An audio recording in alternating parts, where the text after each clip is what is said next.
राजा ने अपने मंत्रियों को बुलवाया, सभी परिकर को बुलाया और बड़े बड़े ज्योतिषियों को बुलाया और कहा, देखा है मैंने एक स्वप्न।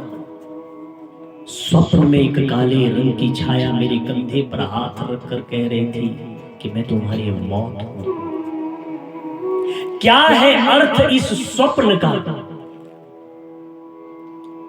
सभी मंत्री परस्पर मंत्रणा करते हैं। बहुत समय बीत गया लेकिन कोई भी किसी नतीजे पर न पहुंचा। एक सैनिक ने कहा, महाराज,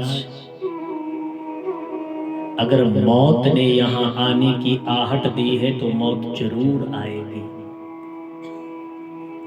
और मैं मानता हूं कि जो तुम कर रहे हो, समय का व्यय कर रहे हो। देखो प्रातः काल होने को आया और अभी तक कोई भी किसी नतीजे पर नहीं पहुंचा। ये लोग पहुंचेंगे भी नतीजे पर, इसकी कोई गारंटी नहीं। मेरी मानो तो जल्दी इस राज्य को छोड़कर कहीं दूर निकल जाओ।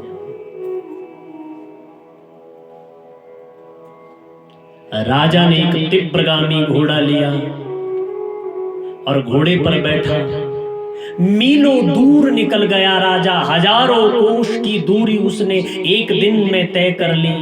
आज राजा को धूप पड़ती थी लेकिन उसका ध्यान धूप की तरफ नहीं था। जिस पत्नी से, जिस रानी से राजा ने हजारों बार कहा था कि हे रानी, मैं तेरे बिना एक पल नहीं जी सकता, आज उस रानी से भी अनुमति लेने का अवसर न मिला। क्योंकि मौत सामने हो तो कौन किसको याद रखता है साहब। दिन भर आज राजा को प्यास लगती थी, भूख लगती थी, लेकिन सबको भुलाकर राजा आगे बढ़ा जा रहा है और मन में प्रसन्न हो रहा है कि मैं मौत को चकमा देने में सफल हो रहा हूं। जैसे ही रात्रि का प्रथम पहर आया, राजा बहुत दूर निकल आया था, मन में बड़ा प्रसन्न था। एक नगर के बाहर बगीचे में राजा पहुंचा और सोचा, आज रात्रि यहीं विश्राम करता हूं। एक वृक्ष के साथ जैसे ही घोड़े को बांधने लगा, थोड़ा थोड़ा अंधकार चारों तरफ छा रहा था। उसी समय उसने देखा कि कोई व्यक्ति उसके कंधे पर हाथ रखकर पीछे खड़ा है।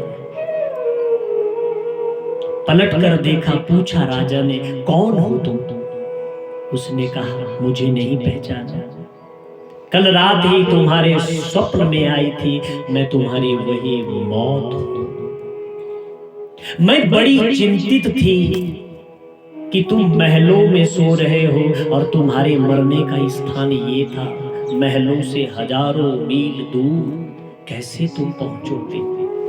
इसलिए 2 दिन पहले तुम्हारे स्वप्न में आना पड़ा। और घोड़े को थपथपाते हुए उसने कहा, बड़ा कमाल का घोड़ा है तुम्हारा, सही समय पर सही जगह पर इसने पहुंचा दिया। और तुम्हारी कोई अंतिम इच्छा हो? राजा ने कहा, बस एक बात पूछना चाहता हूं। दिन भर का मेरा पुरुषार्थ क्या बस यूं ही था? मैंने लाख कोशिश की मौत से भागने की, वो इतना परिश्रम किसी काम नहीं आएगा। मौत ने कहा, व्यक्ति जब जन्म लेता है, एक दिन, एक मास, एक बरस, ऐसे करते करते उसके जितने भी पग आगे बढ़ते हैं, वो प्रत्येक पग मेरी ही तरफ आता है। लेकिन व्यक्ति समझ नहीं पाता है।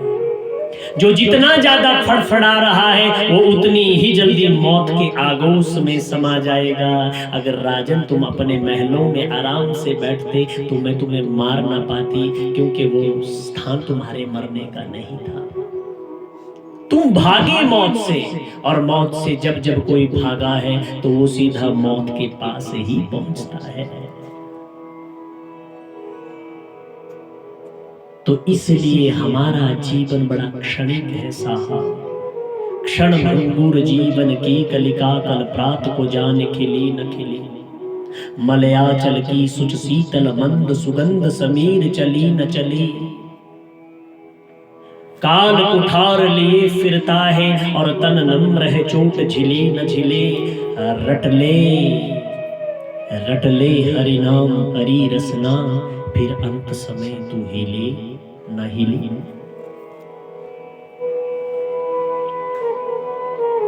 भगवान की शरण ही मौत से बचने का सबसे बड़ा सुंदर उपाय है।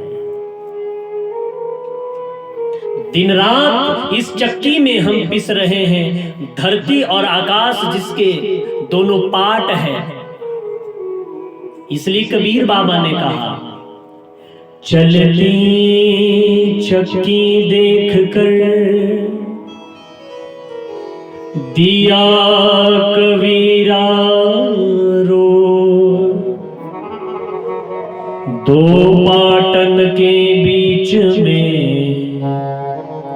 साबुद बचा न को। आप देखते हैं जो लोग मछलियों को पकड़ते हैं, वो एक सुई में आटा लगाते हैं और दूर फेंकते हैं कि नहीं?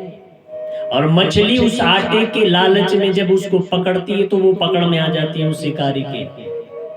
लेकिन कौन सी मछली पकड़ी जाती है?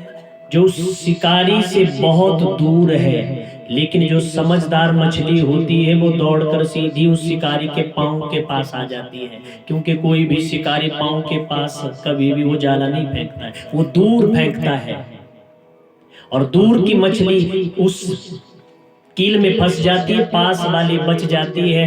वैसे ही दुनिया में जो परमात्मा से दूर है वही काल के आगोश में समा जाता है। जिन्होंने भगवान के चरण पकड़ लिए हैं वो भव से पार हो जाते हैं।